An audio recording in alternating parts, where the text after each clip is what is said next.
India Ratings and Research has maintained a negative outlook on the real estate sector based on the expectation of a continued slump in the sale of residential units. This will result in continued negative cash flows and a further increase in the already high debt levels, resulting in weakening of the sector's credit profile. The sale of residential units to end users has been falling since FY14. This is because of the continued high prices of residential units, which make them unaffordable to end users. Demand from end users has also been impacted by the significant delays which have been seen in the completion of under construction projects, sometimes by even more than 3 years. This dents consumer confidence in the sector. Demand from individuals who purchase the units for investment purposes is also likely to be curtailed by the demonetization exercise and the implementation of the Prohibition of Benami Transactions Act. The budget proposal on the restriction of set-off of losses on rented properties against other income heads will further impact such demand.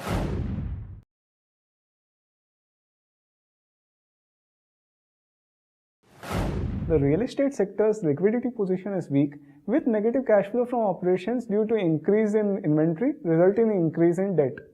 The sector has largely relied on refinancing to meet its debt servicing obligations. As can be seen from the slowdown in bank credit growth to the sector, this refinancing is mainly from NBFCs or PE investors.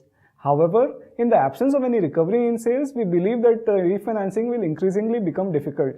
The likely implementation of the Real Estate Regulation and Development Act 2016 in H1 FY18 will further impact liquidity due to the provisions of escrowing of project cash flows and restriction in launching projects before approvals.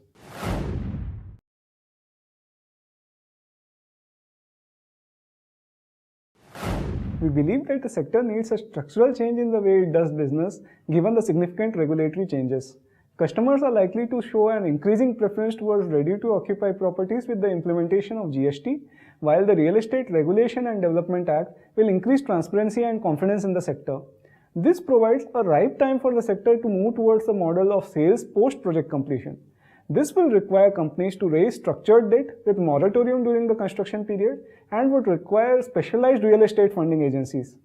Such a model would favor larger organized players who have access to such funding and would lead to consolidation in the sector, which may take either a form of land sales by smaller players to larger players or joint development of land with larger organized developers. However, the success of any such structural change would require the implementation of a single window system for according time-bound approvals for these projects.